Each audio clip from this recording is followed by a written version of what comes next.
I'm also going to be Samat Noxid on the app. We are streaming live here for the initial inaugural version. We're still waiting on the app to come out, so until that does, we really can't stream any gameplay. But if anyone has any questions or would like to talk, I'm more than willing to do that. If you take a look, I have a link up here to Thomas Sorensen's article about core evil tokens. It was a deck that he did recently. I also wrote a post here it's called Tempest Fugit. It's on Tom's blog.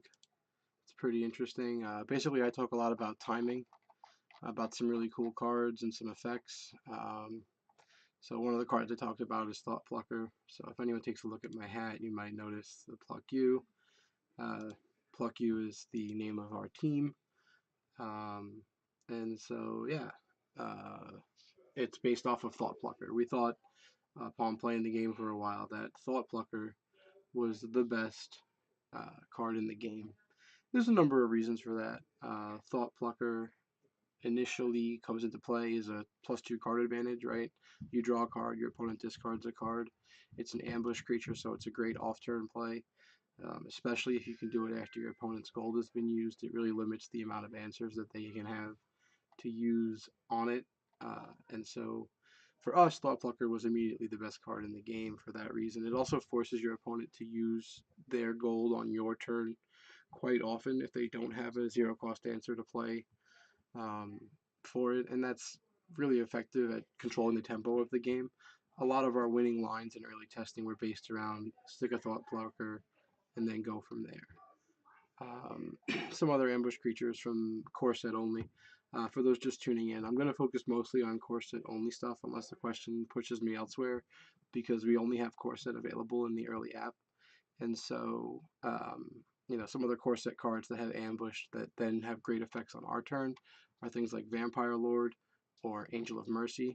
Angel of Mercy comes into play, has ambush, so you can play it at the end of your opponent's turn again when their gold is down. At the start of your turn, you can put another good champion from your discard pile into play. So in a good base deck, this particular card will get you back your best creature from your graveyard every turn. If you were to play it on your turn initially, then it could be killed with 2 cycles of gold before you get an effect. Your opponent will get the gold on their turn, and then they'd untap and have the gold on their turn as well. And so that's something that you have to be mindful of. Any creature with ambush gets added effects when you can play it on your opponent's turn. You especially want to wait until after their gold is down. I'm trying to figure out how to pop up the chat here. I had it in my other setup, but it's not where I want it to be now. Just give me a moment as I figure this out.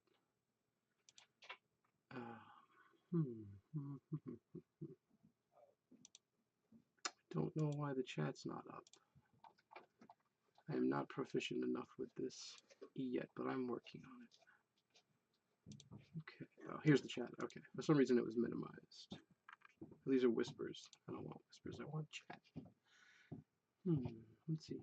Settings, audio quality, mode. But anywho, there's a bunch of really interesting things going on in core set only. One of the things that I did was I talked about Surprise Attack. So Surprise Attack is one of the more controversial cards that I'll talk about ever. Surprise Attack is a card that everyone who initially um, opened up packs of Epic and looked into Epic saw the card and was like, okay, so I immediately draw a card, which is always good, right? Putting cards in your hand is solid. And then you can put a champion from your hand into play, and it's an event, so it allows you to play champions that don't have ambush at points when you wouldn't be able to. Normally, again, when you could play an event. So you could do things like in combat, you could surprise attack in something, let's say Kong, to kill an opponent's creature and get through for maximum damage with a breakthrough creature. Or you could surprise attack in a Sea Titan to remove a blocker, or you could do things of that nature where you could react at instant speed with cards that don't have that level of effect normally and get a lot of value. And what I was basically saying was that in order to really generate that kind of value from surprise attack, you have to play a decent amount of slower creatures and quite often I found that that was a drawback. Thomas Sorensen wrote a rebuttal in defense of surprise attack, or in what surprise attack can do, and he basically said that the main core idea behind surprise attack is that you're going to want to put a bunch of cards into your deck that you don't mind playing at sorcery speed, even though they are slow champions. So he cited namely Kong and Palace Guard as two of them, and those are some of the better 1 gold creatures that you could put into play with surprise attack. And basically, what he said was that he reached for Surprise Attack as his go-to card whenever he needed to put green ones to match up for his green zeros. And I never felt pressured to play any of the green zeros in the core set. Fireball and Flashfire are pretty solid. Feeding Frenzy is a card I think is severely underrated. My big thing about my zeros is that I want them to be able to beat gold cards. Uh, and so I don't like cards like Fireball or even Flashfire uh, outside of certain scenarios. And so like Flashfire is a great card in a meta game full of zombie apocalypses, wave of transformations, token decks, etc. Because it goes wide and hits everything, plus it double duties, it kills Muse and Thought Plucker, which are really the defining characteristics of the core set. And then beyond that, Flashfire also can draw 2 cards. And so any zero that can draw 2 cards in a pinch is good, but I'd rather have zeros that have high upside in most situations. And so a card like Feeding Frenzy allows you to do things like play a card like Brave Squire, which Tom wasn't a huge fan of, but I love Brave Squire. I think it's one of the most underutilized zeros in the game. But you play a card like Brave Squire, you can put the +5 and Unbreakable onto one champion, block with the one human token that you get, and then Feeding Frenzy the creature that you've killed. So now you've used 2 zeros to kill a gold creature most likely. You probably wouldn't make the sort of trade for a zero token or something like that. But you know, let's say for example it was a Kong, right? If they if they had played a Kong the previous turn and now are attacking, you could, you know, Brave Squire, another champion that you have, probably the champion they thought you were gonna block the Kong with, play the 1/1, and then block the Kong and use Feeding Frenzy, and now you still have this bigger creature prepared to deal with anything else, and you haven't spent your gold yet. And maintaining gold priority or gold control in a turn is one of the pivotal philosophies that I have about Epic in general. The player I feel who uses their gold first is going to be at a great disadvantage for the remainder of that turn. And the you know, if you can't effectively punish your opponent for using their gold first, then you've either lost that turn or ceded control back to your opponent.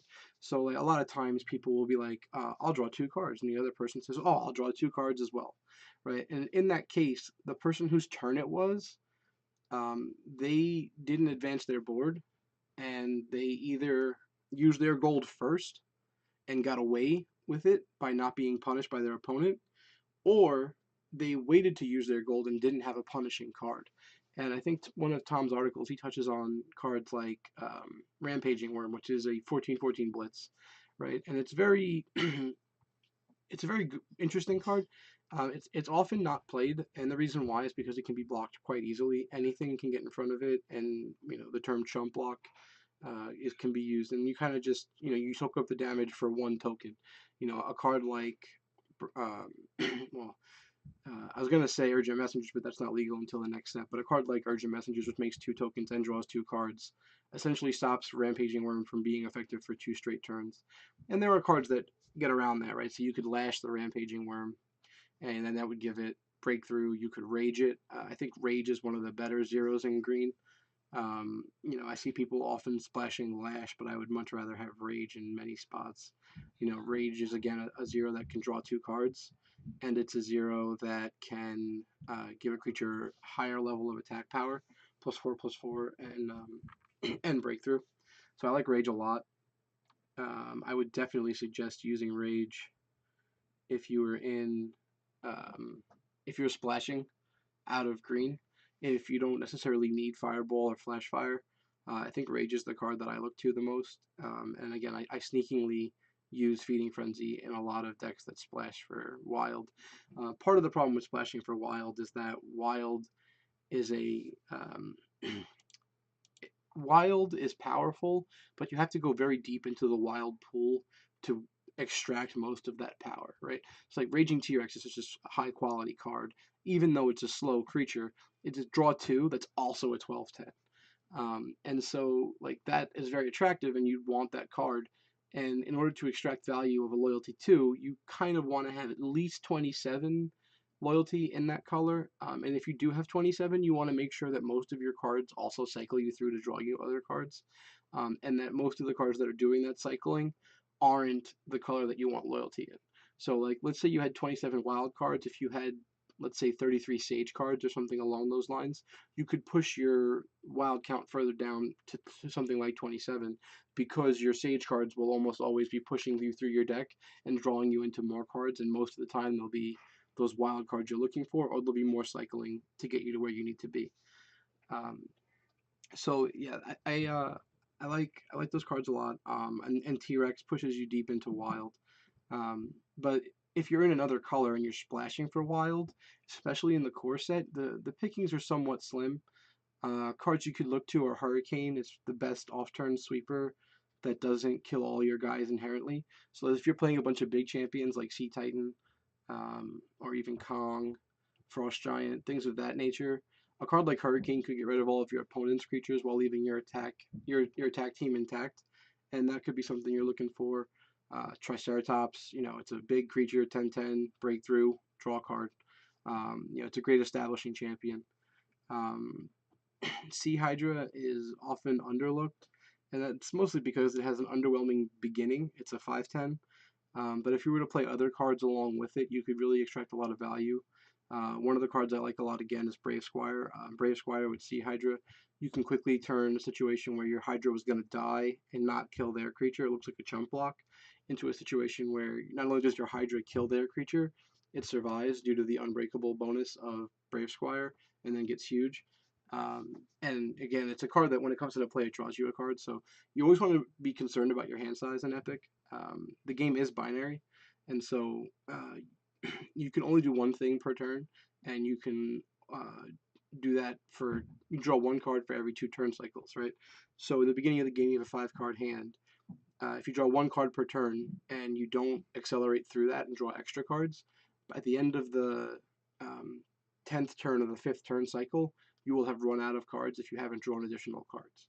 So you want to make sure that you can you always want to use your gold when your opponent uses theirs, and that's not inherently going to happen every turn, because like it's a great bait play that even if you have strong cards in your hand, you pass priority to your opponent to force them to use their gold or lose it. And as long as you're ahead on board, that's a strong play. And if you're even at board and you're afraid that you would go further behind, that your opponent has a greater punish, that's still the correct play. And so there are many times where seasoned players will pass priority back and forth in the same turn without using their gold when they both could.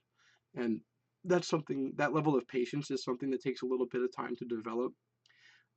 As a Magic player, which is where I got my roots, I always wanted to spend my gold. I always wanted to make sure that I got maximum value from every single turn cycle. And that's important. You definitely want to get maximum value from every single turn cycle.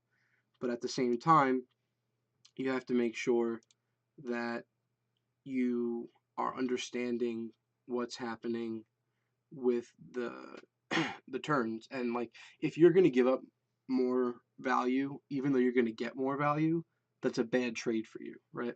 You wouldn't want to give your opponent 10 life at the cost of losing 5 life of, or 15 life of your own, something like that, right? You don't want to make a trade where you end up behind your opponent. I'm still working on getting chat, which has been frustrating, but I'm trying still. It used to be right here on my dashboard when I was doing the streaming. For whatever reason, I can't seem to find it today, and that's making a Q&A quite difficult. I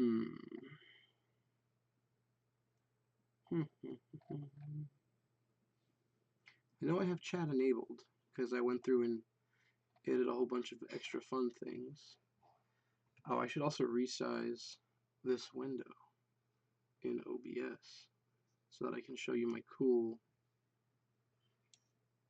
overlay. I realize now that wasn't happening. So I'm still getting used to all these pieces of software. It's my, like I said, this is the inaugural stream, kind of a figuring out what's right and what's wrong and how we can fix it. Okay, so I can probably just drag this up a little bit and send it to the back. See, there we go.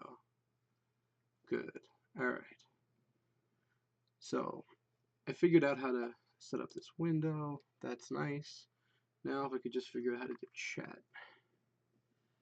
If any of my friends are watching and would like to tell me the simple fix for this, I would love that. Otherwise, I'm going to keep trudging through and try to talk about Epic at the same time. I also have here a list of some of the new White Wizard events in case people haven't heard yet or don't know. The reason why I started to play Epic competitively was for the World Stage. So Epic's having a $100,000 2017 World Championship in the November of 2017. They had one last year in 2016. That was won by John Tatian. Second place was Will Morgan. Will actually beat me in round 5. It was a very close match. He was a good player. I made a slight player, and he took advantage of it. And kudos to him. But the next day, I was able to win the first chance qualifier, as I like to call it, in Framingham, Massachusetts, which is right where they're having it again next year, I believe, or they're planning to. Oh, no, stay tuned for location. But it's where they had Worlds. And it was a great event. A lot of notable players were in that event. It wasn't just, like a couple of randoms. It was people who hadn't been able to make top 8 but were high quality players. So I ended up playing Hampus Erickson in the finals. We had a pretty interesting match. He was playing a Brachiosaurus Fire Shaman combo deck where he would play 3 Fire Shamans in one turn, then play 3 Brachiosauruses, and then with the last gold fire off a Flame Strike. I was playing Chamberlain Kark Control, and Chamberlain Kark did great things for me. I ended up winning that match. I had beaten a wild burn deck with a slight Sage Splash rather in the semifinals, and then in in the Swiss, I faced a smattering of different decks and quality players. My winning in was against Sam Black. We had an interesting match. And the match that I had with Sam, what ended up happening with that was that we played a very long, drawn out match. He was playing Sage Wild, the deck that his friend had made to top 8 with, and in that deck, there's a lot of aggression, and I was playing Kark, and I was at like around 50 health, and Sam attacked me and put me to like 46, I want to say, something like that. And he had been eyeing my graveyard for a number of turns, and so I knew that if he had amnesia, he would have used it. And he was trying to figure out how to use an erratic research. And so what I ended up doing was I just played Inner Peace to make my graveyard so alluring that he couldn't use his gold on anything but erratic research. The Inner Peace put me to 56, and I had 2 good cards in my hand and a Kark. And so with his gold down and all of his attacks expended, I was able to get there. It cost me, like, the last 2 cards in my hand weren't great, and so the game looked like I was at 60, obviously, when the game ended, but Sam had a full hand and a pretty established board. So if there was like 2 or 3 more turn cycles where I didn't win via life gain, he would have chunked me down. And like I had cards in my deck to come back, but it was a really interesting game. Sam and I talked for a little bit afterwards. I really enjoy the quality of player that I get from Epic. There's a lot of people that are just super interested in the game and want to talk about the different mechanics, and for that, I'm really happy. I played against a couple of other people. My other friend Anthony Lowry lost to Hampus in top 4. He made it with what he calls Real Steel, which is one of his favorite decks. Let me see if I have. Here it is. So they wrote it as Velden Beatdown, but we call it Real Steel. You can see here I'm asking for Anthony to have the name changed, but you can see his deck is based around hasty or blitzed or ambushed creatures that have high attack power. We had some really cool mechanics in the deck. My favorite was that we put Winds of Change in. And Winds of Change is a card from Uprising. It says your champions gain breakthrough this turn, and they get 2+1/+1 counters, which is actually super rare. There's only one other card in the game right now that deals with counters, and that's Jinno Sands, which is a pet card of Tom Sorensen's. And Jinno Sands is actually a super underrated card. It's super sweet. Um, but Winds of Change in Anthony's deck, because he has cards like Crystal Golem and Steel Golem and even some of the other cards in here that have difficulty or that your opponent can interact with well, giving them breakthrough, like being able to give Sea Titan breakthrough, um, is really powerful. So Winds of Change was a super big card for us. We did a lot of work with it, and like I said, he made top 4 of the event. He lost to Hampus, and me and him played in the finals. As you can see here, he has 3 Drain Essence.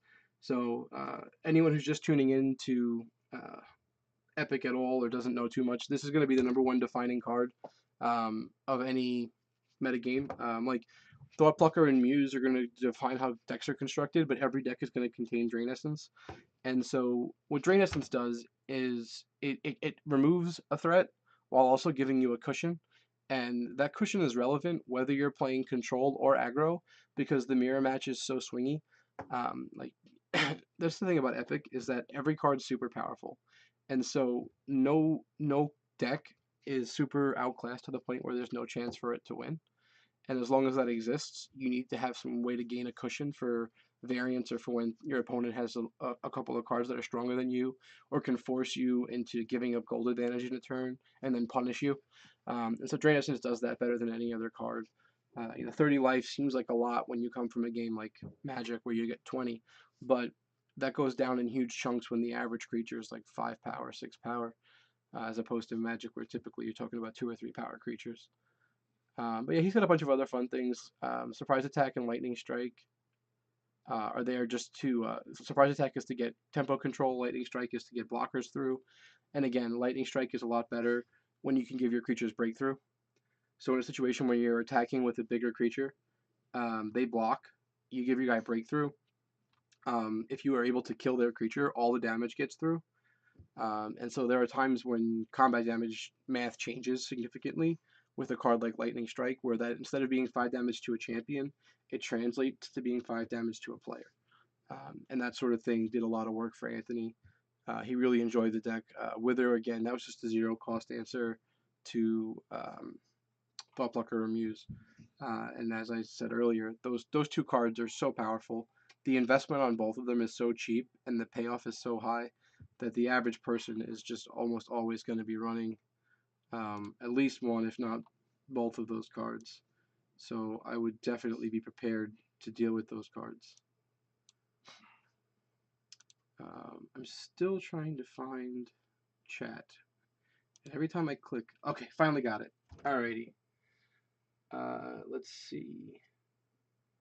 Oh no, who's Drifter Rock V18? Is that Chris Tartamella? I finally got chat, so I'm starting to read it. We got Tom here. Welcome to everybody. But yeah, so now if anyone is listening and wants to talk or has a question, please ask. I can. Oh, Andrew Barcelona. Okay. Andrew, I'm sorry you didn't get into the open beta. Maybe you could try to message White Wizard Games. You did try to put a payment in, so maybe they can work with you. They're really reasonable people. For those who don't know, White Wizard Games is founded by Rob Dougherty, Darwin Castle, Nathan Davis. They're all employees, and they're just great people. They they work with the player base a lot. They have a high presence at a lot of different events, and I really enjoy them. I talk with them, converse with them about the game. They have a lot of passion, and they have a lot of understanding. Yeah, I mean, you should definitely give it a shot, Andrew. The game is pretty simple to play as far as starting to get out, and the complexity is there. It's not as if it's simple to play at a competitive level. It's just simple to start, and then once you get better with it has the same payoff as Magic or any other competitive card game. You're going to be doing things like baiting your opponent into plays, like I was talking about my line with Sam with the erratic research. I knew that was the card he had in his hand. The way he kept checking my graveyard to see what it was like, to see if it was the correct play versus his other gold options. And I baited him into using it in the situation where I knew it would cost him the game if he did. And if he didn't, then I was going to have a recurable inner piece that would invalidate a lot of his other strategies. And so, um, again, it's one of those things where the the game complexity is there. The more you play, the better you get. Um, and so I have here just a bunch of the champions. Um, and there's a bunch of fun things in here that we could look at. Like Cave Troll is one of my favorite cards. It's a 5/3 recall champ. It's a zero cost, and as I've said before, to me, Epic is defined by its zeros. Because the game is, like I said before, it's binary. You have one gold. Once you've used your gold, you can't play another gold card that turn, with a small exception of Brachiosaurus or Surprise Attack, which basically is just granting the ambush ability to a creature you have. Otherwise, you're not really spending your gold. I guess Final Task puts a creature into play, and there's a couple of ways you could argue that you're spending 2 gold in one turn, but by and large, it's 1 gold, that's it. And so when your defenses are down and your gold's down, what ways can you aggressively push forward? And Cave Troll's one of those ways, or what ways can you defend? And there are cards that do both. One of my favorite cards that defends is Rescue Griffin. Of course, oh, what did I do? I must have hit something. Maybe it doesn't have Rescue Griffin in the set yet. They haven't updated this with the cards from Uprising. Is that what's going on? What's another card from? Let's check for Scaros. Oh yeah, so they haven't added the cards from Uprising yet. But Rescue Griffin is one of my favorite cards. Rescue Griffin is a 3/7 ambush airborne creature. I think it's one of like the top 10 cards in Epic, and it's not because it has the highest raw power. There's plenty of other cards that do more. I mean, it's like I said, it's a basic 3/7. And so what it does do though is it provides you a 0 mana ambush creature that can handle a significant amount of 1 gold threats and survive. And that's such a rare feature. And when I won the day with my Kark deck, it was defined on the back of Rescue Griffin. Like, I can't tell you how many times I blocked Strafing Dragons, how many times I blocked, you know, cards like Cave Troll, things of that nature, where I was able to make profitable blocks and stabilize my life total without spending my gold. And so, when your opponent goes end step Strafing Dragon, take 5, and then they go to their turn and attack you, they're putting pressure on you to use your gold before them. And then they want to punish you with something like Draka or another Blitz champion. And if you have to use your gold to prevent the 6 damage, you're in a bad spot. And if you just take the 6, they pass back to you with their gold up, and they're still ahead on board. And again, you can't afford those sort of swings if you're in the control player's seat, because when your goal is to be at 60 at some point, you have to make sure you can actually get there. And I've said before to other people too that my Kark deck, it's not designed solely to win that way. It can win by the 60 life win condition, but I also have won several games by just attacking with annoying creatures like Rescue Griffin, Brand, Rebel Fighter, and then Bodyguard, Noble Unicorns, Angel of Mercy, Angel of Light. These are all cards that I've attacked people with and just got chip damage in. And most of the other decks in the format that aren't Kark have little to no life gain. Some people splash Drain Essence into their Wild Sage decks. I think those people are smart, but they're few and far between. And so you're really able to get those every time you get in for 2 or 3 points of damage.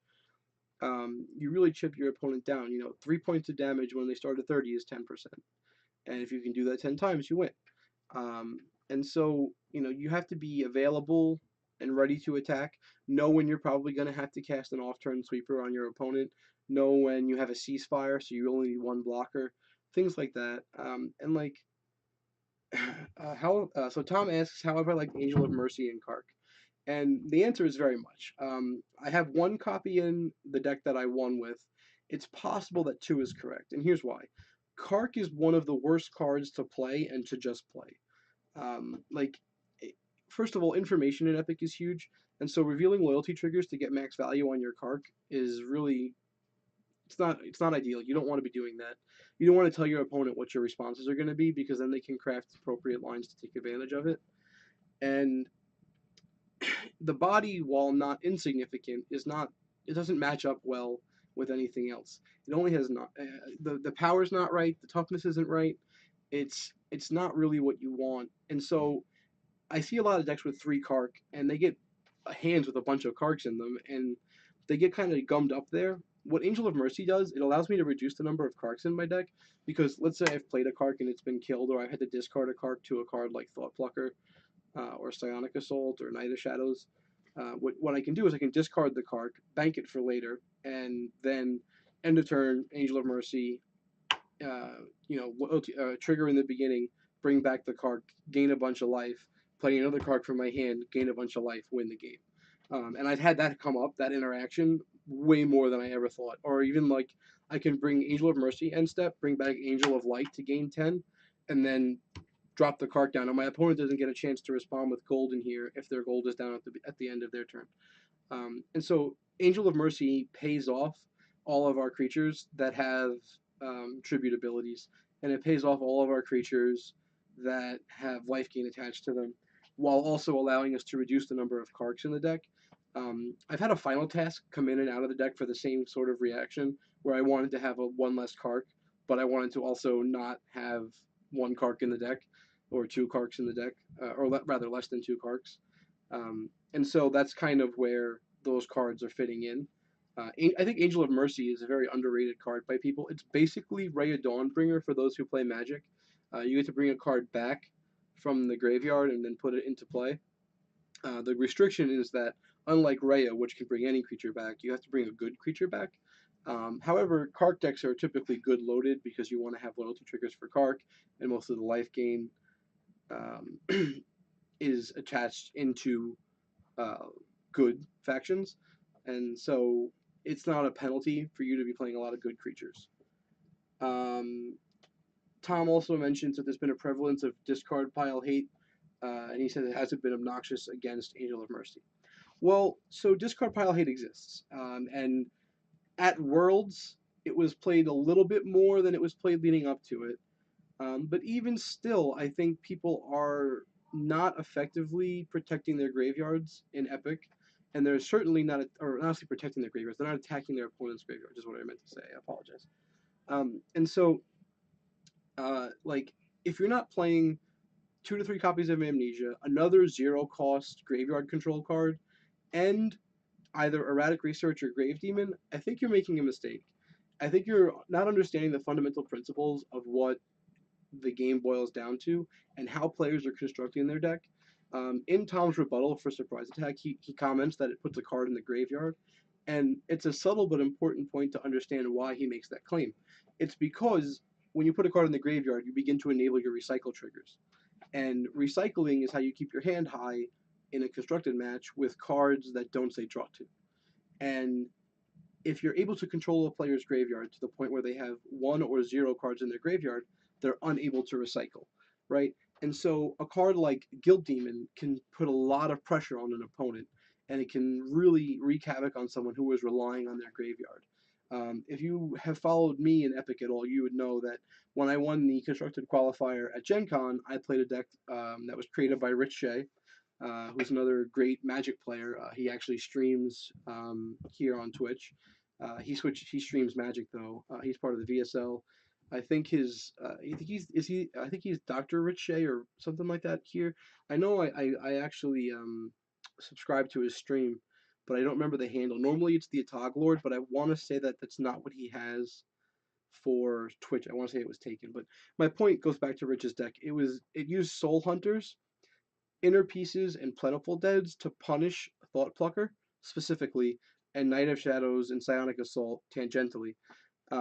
And because of those cards, I was able to do a lot of work because none of my opponents had sufficient graveyard hate. They had 1, maybe 2 copies of Amnesia.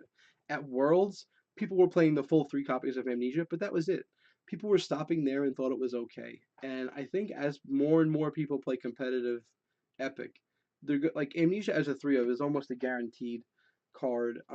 If you're not playing Amnesia, you're going to see Keeper of Secrets, you're going to see Corpse Taker, You're gonna see Corpse Monger, which is a card from Uprising.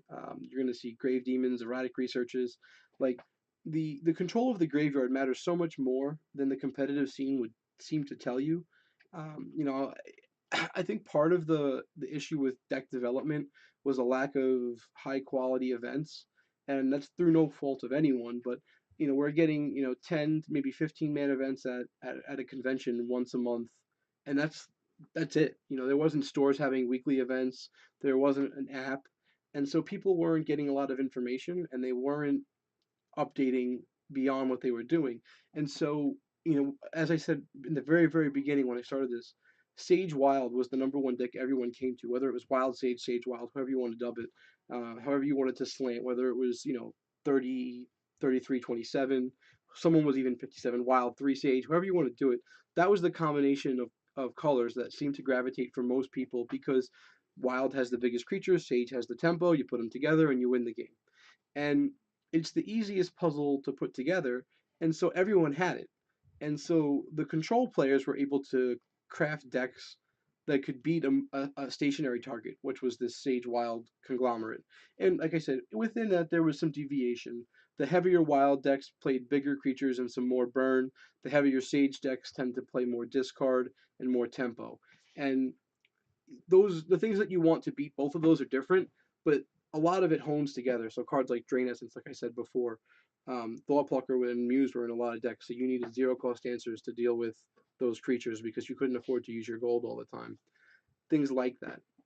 And so Rich built tricks and we penalize people. But to get back to Tom's point about graveyards, and specifically Angel of Mercy, what it can do is to single handedly force them to fire off one of those graveyard hate pieces, especially the zero cost ones. So like let's say for example I have a Noble Unicorn in the graveyard. They've spent their gold. I play Angel of Mercy. Does my opponent really want to give me a Noble Unicorn? Because at that point, a Noble Unicorn is going to be a drawn card, and a Noble Unicorn is probably going to be a second drawn card there, plus whatever I play. So if I have an Angel of Mercy and a Noble Unicorn, I'm probably not going to play a sweeper. Maybe I play a draw two. Maybe I pass with my gold up and let them react. And so if they kill the Angel of Mercy, then I still have the Noble Unicorn. And if they kill the Noble Unicorn, the Angel of Mercy dies, but now I still have the card draw trigger available to me. And so there's just a lot of things like that that Angel of Mercy enabled. I don't want to go too deep on it. Like if you look at the deck, there's a lot of little pieces that encourage graveyard hate, but none of them are contingent to making the deck work. So there was 2 copies of Soul Hunter, right? Soul Hunter's there for the mirror, and it gets splash value against decks like Sage Wild or things like that. But in the mirror, it's a card that you can discard to an opposing Thought Plucker or to a Psionic Assault, or even just to hand size. And then it's a threat that comes into play, and your opponent's pretty good at dealing with the threat, but you want to deal with it first, right? So if you drain Essence your own Soul Hunter in the mirror, you're gonna gain 9 life. Your opponent's gonna lose 5 life, and that same threat's gonna come back next turn. And so it's a 14-point life swing, and it gives you an outlet for a card that has high upside in that it gains you 9 life, but low targets in that in the mirror, there's no priority target for a card like Drain Essence. You end up using it on zeros or ineffectively, whereas you're basically turning it into deal 5 to your opponent, gain 9 for yourself. And if that card existed, we would play it in Kark, right? That's a huge swing. It would be great in the mirror, etc. And then in the other matchups, like I said, Sage Wild. Again, if they have Thought Plucker, you can discard it. Occasionally, to hand size, you can discard it. You almost never want to play Soul Hunter. It's like really slow effect, and it's not highly valuable. But if you can get it for free, then you can bring it back from the graveyard. You can threaten them to block. We saw on camera that Raging T-Rex being forced to attack every turn into a Soul Hunter actually could be a really detrimental feature. It actually could kill you. So there's a lot of things like that that make Soul Hunter valuable, and so that card encourages graveyard hate. And so if they spend their graveyard hate on Soul Hunter, then they can't spend it on Inner Peace, or they can't spend it on Angel of Mercy. And it's important to layer your threats. You can't just dump everything on the table and overextend into one piece of hate, right? So like let's say you have an Inner Peace in your graveyard and a Soul Hunter in your graveyard. You're not going to end step Angel of Mercy because that's just saying, okay, show me your moves, show me your hate piece, and I'm going to lose the game if you have it, or I'm going to win the game if you don't. But the thing with Epic is that you don't like unless your opponent's going to die without ever getting priority, you can't assume that they're going to die. The cards are so powerful and swingy that overextending feels natural, but it's really the way to lose games. So many people will just keep playing threats until they run out, and that works into the benefit of the patient opponent. If you can be a patient opponent and allow your opponent to overextend, and then you can sweep it away with a card like Divine Judgment or Apocalypse, or even the off-turn sweepers like Zombie Apocalypse or Wave of Transformation. Um, the token sweeper Inheritance of the Meek is all right. Like it leaves tokens behind. They would draw a card off turn, so like I usually don't mind if my opponent gets a bunch of 2/2 dorks.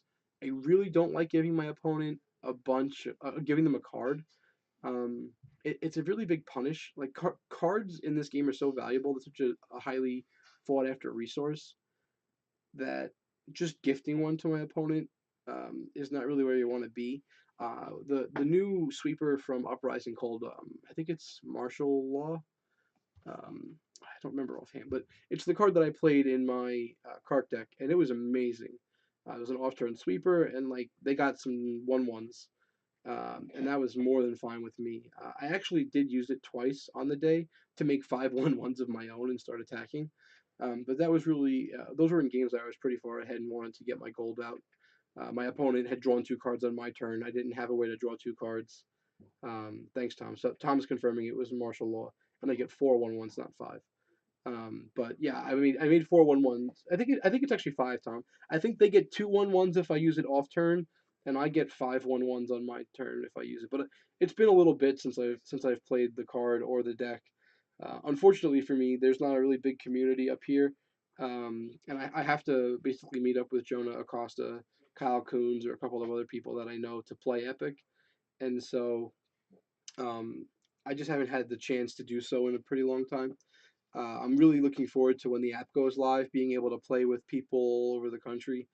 I have a lot of friends in Pennsylvania, New Jersey, New York that I've talked into playing the game, that I've demoed the game with, that I've taught, interactions and intricacies of the game with, but I don't really get to play regularly. And now we can just have games, whenever they're free. Luckily I'm a stay-at-home dad, so I have a bunch of free time. Um, so yeah, hopefully when the app goes live, we'll have a bunch of fun stuff. I had flashed this before. This is just the conventions coming up that White Wizard Games will be at.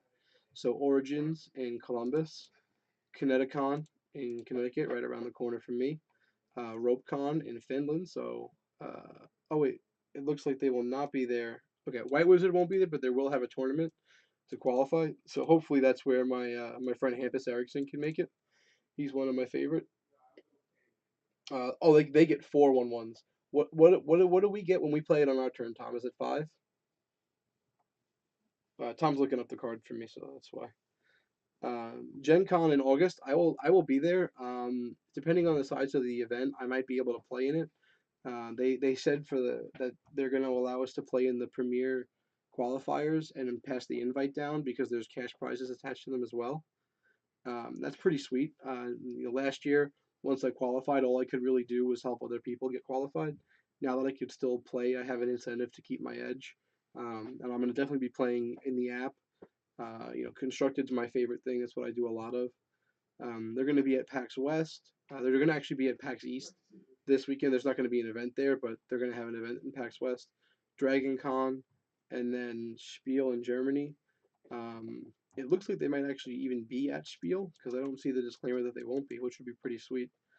And then they're going to have the LCQs in Framingham and the actual main event. It looks like it's going to be Sunday again with a possible top 8 on Monday. I don't know. That's what they did last year. So we'll see how it goes. I'm pretty excited for it. Um, I really want to play the game more often, and the app being available to us is going to do that for me, which is great. If you haven't been already, whitewizardgame.com or Epic Card Game. So the website's actually www.epiccardgame.com. Just talk here about the Epic Card Game Digital and the game in general. They have some great lore if you're interested in learning about the backstory of the game. I think Ian Taylor does a lot of the writing, some other people as well. They have a full card gallery, which currently doesn't have the Uprising cards, but I'm sure it will soon. Um, You can also buy things up here in the store. So if you wanted to get your set, I personally actually have 7 sets plus a full or mostly full stamped cube. I actually still need a pyromancer, and I think it was 2 bodyguards stamped to finish my cube, but I've got most of it. But yeah, so if you wanted to buy things in the store, a playset of the game is basically one of each pack of Uprising. So there's 4 packs, one of each pack of Tyrants, which is 4 packs, and the base game. If you were to buy a full playset of each, you can see here it's 48 per set of the expansion, so that's 50, and 50 is 100. And then you could buy them individually for 5, but they give you a slight break on it if you buy them as a group. Or you could buy the full game for 130 right here. They have a nice deal. And this is a full constructed set is 3. A full limited set you can get for 50. So again, if you bought 3 at 50, it would be 150. You just get them for 130. You save $20, and you can spend that $20 on sleeves, and they have nice epic sleeves. And if you bought 4 packs of sleeves, that'd be more than enough. So I'm not sure when the actual app is gonna go live, Andrew. The alpha for the app, which is what the Kickstarter back was for, we're hearing March 15th is the date.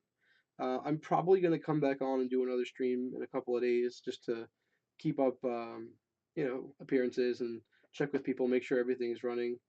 It looks like Tom is saying that fall 2017 is the target for the actual app to come out.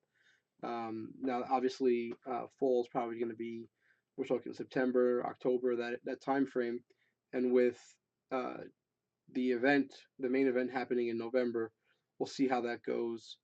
Um, I have played the app already. It was available to us at the World Championship event at at the World Championship event, right? Sorry. It was there, and we all got to play a little bit with it, and it was very clean. It reminded me a lot of Duel to the Planeswalkers. If you've ever played that, the Magic app for Xbox, the hand interface was pretty large. The gameplay interface was actually small comparative to the hand-sized interface, which I'm interested to see how like a token matchup would play out. There's not too many people that have played tokens competitively. I think we've all tried it. We've all built competitive, or what we thought were competitive humans decks, or competitive human tokens decks, but we found that they're just glass cannons in too many ways, and there are too many awesome off-turn effects that kind of negate what the tokens are doing. But that said, I would like to see how wide the battlefield goes if, let's say, there's like 20 humans in play on one side. And I've put 20 humans into play before, or even 20 zombies off of a zombie apocalypse, or a bunch of creatures off of Army of the Apocalypse. Like Army of the Apocalypse is probably my favorite card, like thematically to play with. The idea that like all of your creatures rise from the grave and then attack. I can't tell you how many times I. Okay. Um, what if the minions don't match, Tom? Do you know? So Tom is saying that 5 minions that match, it stacks them up. Um, which again, that could be frustrating for someone to have to cycle through all that stuff. But it's really hard to put into like a phone-sized device all this information. So I can understand. Um, oh, okay. So I'm reading Tom's description, and it reminds me of Star Realms. So if any of you have seen me do or talk about Star Realms before Epic had come out. That's actually how I met White Wizard Gaming. I saw Darwin. He was doing a Star Realms demo slash tournament, and I hopped in, and that's how I met them all. And I talked up Star Realms for a long time because I felt like it was the first deck builder to really make it more interactive, where you actually cared what your opponent was buying, and you had to be careful of things like damage and economy and balancing the two. A game like Ascension felt like it was just one person built attack, one person built economy, and in whatever way the deck felt, that player won. And I just didn't like that. Star Realms made it a lot more about making decisions and playing against what your opponent was doing, and not just buying the best card in the row every turn. So I talked about Star Realms for a while, but anyway, what I was getting at in their app, they have a thing where like they have bases and cards, right? And so the bases will stack, individually, like up to 3 bases, but the fourth one creates a scrollable window, And according to Tom, that seems to be what they're doing with this, where the cards will stack up, and the typical hand in Star Realms is 5, right? So there's always room for 5, and I want to say there's enough room for a 6. It's been a little bit since I played on the app, but after that, it starts to get too wieldy, and so there's little green arrows on both sides that you can scroll through, and it's actually really clean to do it, so you'll get a lot of information that way. But anywho, um, yeah, I think the app is going to be great for that, for just tracking a lot of stuff and getting more data points. I hope people take the app seriously and play a lot. I know, with certain platforms that people get sucked into metagames, and it kind of happened to us, I think, with the World Championship qualifiers, and that, we started posting the early decks, and a lot of them were Sage Wild, and that's what people were playing. And Sage Wild is good, and by all means, I'm not trying to take away from it, but it's sort of the level 0 deck. It's the deck that everyone sees when you open up your set, and you start putting, like, if you start piling down the good cards on the left and the bad cards on the right, you're gonna have a bunch of evil and good cards over here, and a bunch of Sage and Wild cards over here. And that's not to mean that some of the best cards aren't good or evil, but it's just that the ones that have the most raw innate power to themselves are Sage Wild, and that's why people got gravitated there. And it's a reminder. It harkens back to the tenets that we learned playing Magic, that you want to have a full hand, you want to be drawing cards, and you want to be playing big, powerful monsters. And those things are all true in Epic as well. But the thing is, in Magic, you can hoard a resource and then explode it out onto the table when the timing is right. So normally you play a bunch of lands, you take control of the game, and you win, right? And the aggro decks, they're trying to play their small threats out faster than you can play your big threats to kill you, and you have to sustain through the small threats to get to the big threats, right? In Epic, there's no ramping up. You immediately have your economy, and your economy is the same. And so those big powerful threats aren't as big or powerful when your opponent's cards are similar, and you need to look for the hidden value in cards. And Tom Sorensen, I really appreciate a lot. He taught me to look for a lot of cards that I wouldn't have looked at otherwise. Jin of Sands is one. Winter Fairy is another. I have a couple of core set only decks that I really enjoy, and they include cards like that. Like, one of the cards that I have in one of my core set decks is Blue Dragon. No one's playing Blue Dragon, as far as I know, in any of their competitive decks. But I'm playing Blue Dragon for a specific reason.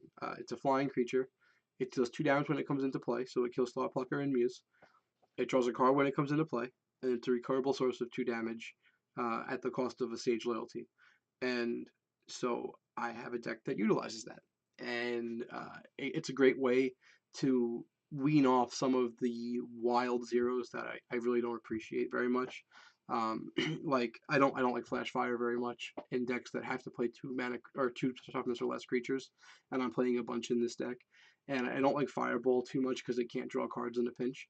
Although I like Fireball more than I like Flash Fire, which is atypical for most people. Most people prefer Flash Fire because of the draw 2 option, which I do like, as I said earlier in this stream. But Fireball being upgradable to a 1 gold card to wipe out an entire team at instant speed, or to wipe down an entire small team, right? It only kills 3 or less power, and deal 3 damage to a player is really big. Or just being, 3 damage. It's a solid, versatile card. But the fact that it doesn't sweep away my team lets me build out with smaller creatures. So the deck also features cards like Keeper of Secrets and Force Mage Apprentice. And so if you're playing like a lot of these small cards, you don't want to kill them with a Flash Fire, but you can kill all of their guys with a Fireball, things like that. But yeah, so I don't have the you know I don't want to play all those Sage zeros, and there's not too many Sage, or not Sage, I'm sorry, Wild zeros, and there's not too many Wild ones that I'm enthralled with, unless you're going to go heavy down the Wild path. Like, if you're going to be, let's say, 30 or more Wild, then cards like Cave Troll, Fire Shaman, Worm Hatchling get much better, and they're very attractive. But splashing them is kind of meh. I'm not really thrilled about it. But I will splash a Feeding Frenzy to go with my Force Mage Apprentice and Blue Dragon. That's a fun combo. So it's things like that where you need to look for, some of the hidden value, some of the gems that are out there. And like, Tom was saying in his article about Winter Fairy. You play Winter Fairy, you draw a card. It's got that on the tribute.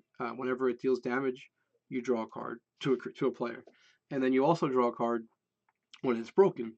So in any world where it's not being banished, Winter Fairy is a great card because it's a draw two that does something, right? It may be a delayed draw two, but it's still going to return two for the one input, right? So if you can get two in the hand for one in the bush, you're happy, and that's what you're doing with Winter Fairy, or cards like Erase or Ceasefire. You're getting an effect plus two cards, and so you know Tom was able to get a lot of value from that, and he showed that to me in a couple of decks that he built. And I went from thinking Winter Fairy was completely unplayable to thinking that Winter Fairy is on like the bottom cusp of high end Sage cards. The problem is that for me, I think the Sage cards are all so good that fitting them, like making the cuts to fit everything in, is so complicated. And that's one of the great intricacies of Epic. The 0 to 1 ratio having to stay within faction puts such a stress on deck construction. uh, if you wanted to play a card like Drain Essence, right? I think, as I said earlier, I think Drain Essence is probably the defining card of what's going to become the online metagame.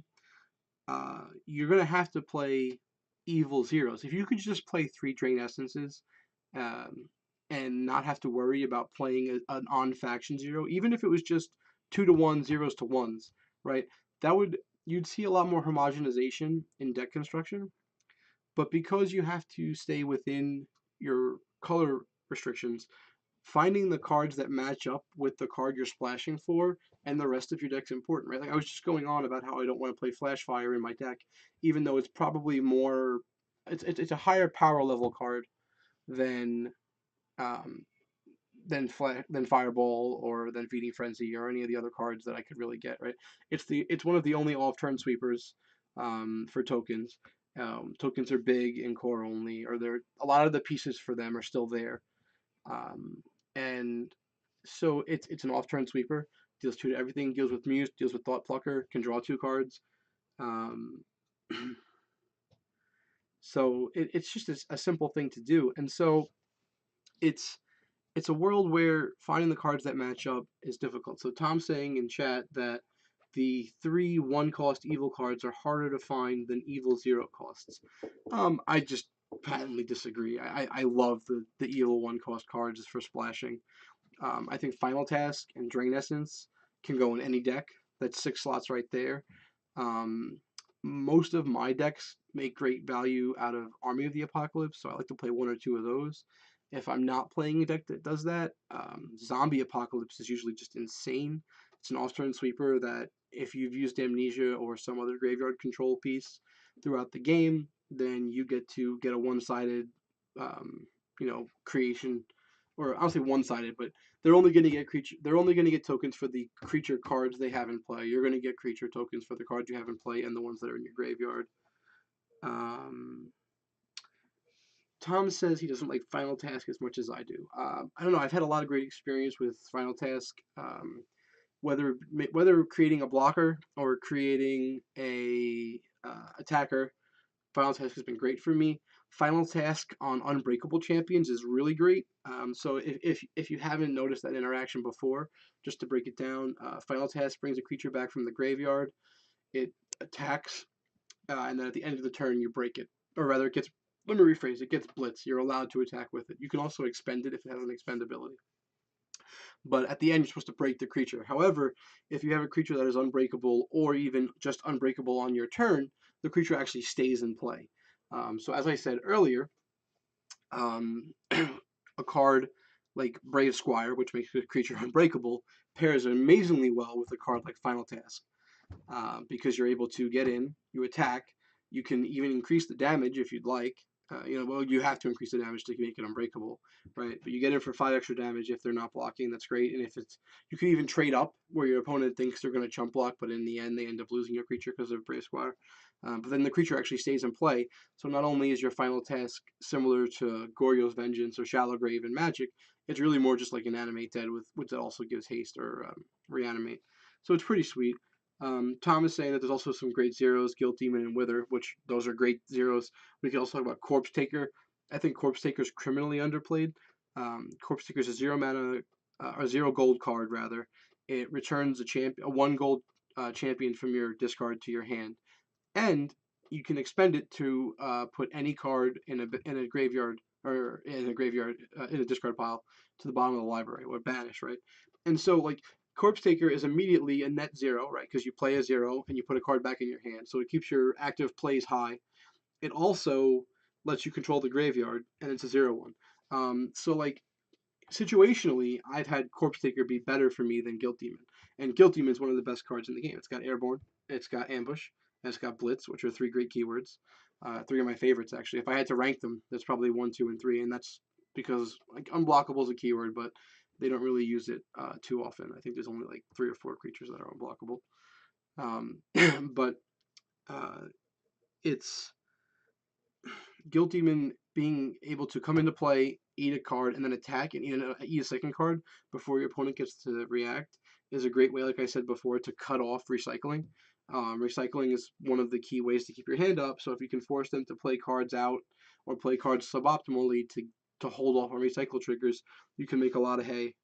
Um, but Corpse Taker, like I said, it's just been amazing for me. The amount of things you can do with it, the ways you can manipulate cards to bring them back into your hand. It plays really well with things like Memory Spirit, or things with tribute effects. It's just so good. I'm surprised at how few Corpse Takers I've seen in competitive play. People just must be confident that they're going to have strong zeros to play all the time, or strong ones rather to play all the time. But like, yeah, one cost evil cards, they're really good. Like Apocalypse is, Wrath of God. That's a great card. Um, there's so many, and then that's not even getting into the evil cards that have loyalty. The evil splash cards are somewhat hard to find.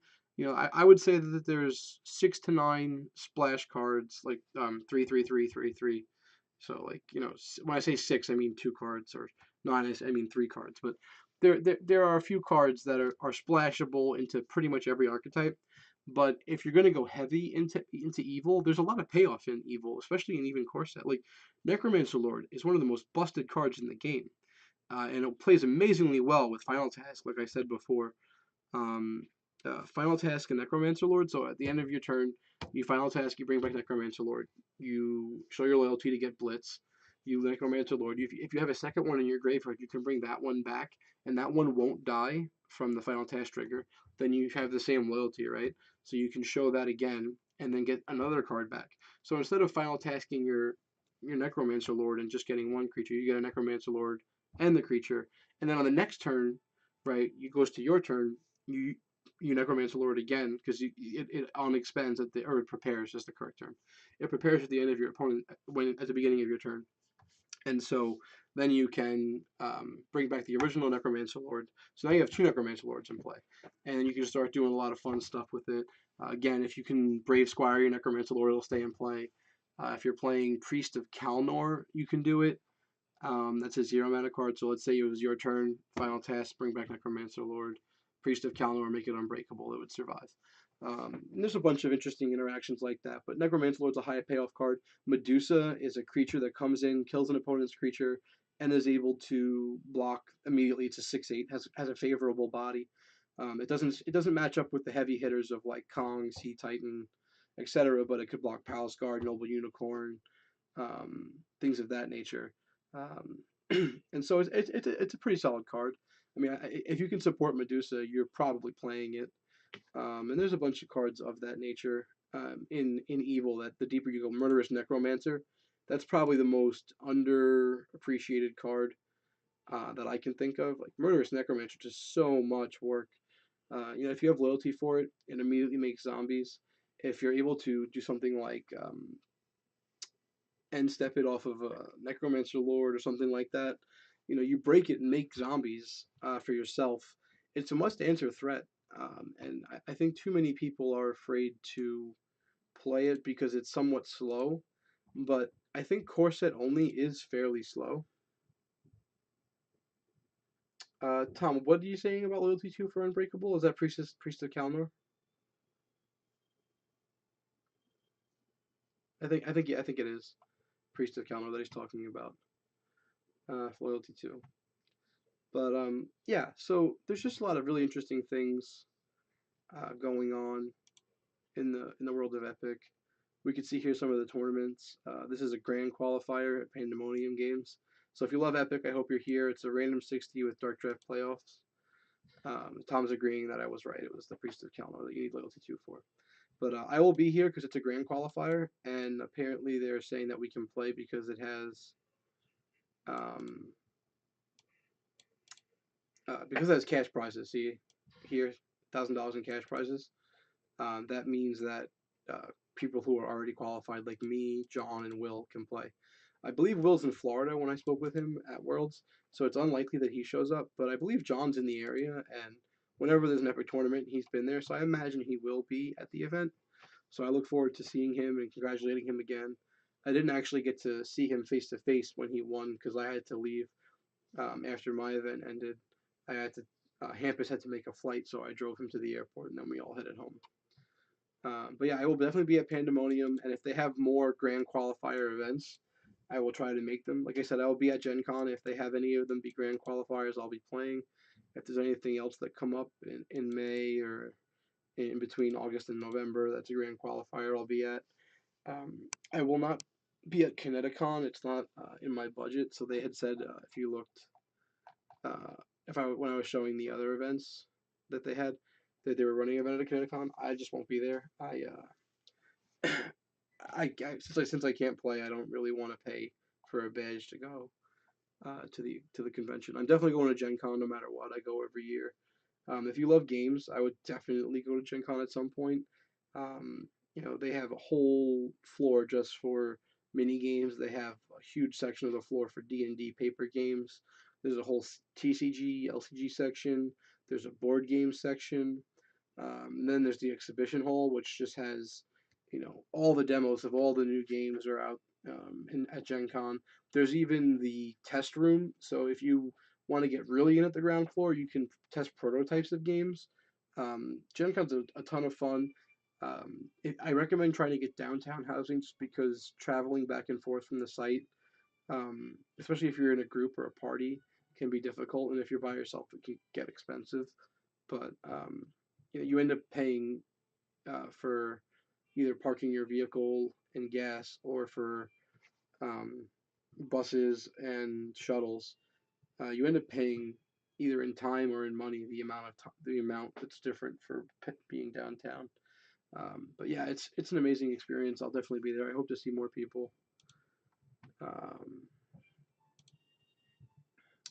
we covered Veldin already.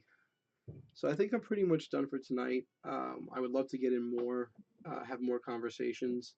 If anyone has anything, feel free to message me. I'll talk to you later. Thanks, everyone, and have a nice night. I'm now going to stop streaming. All right. Good night, everybody.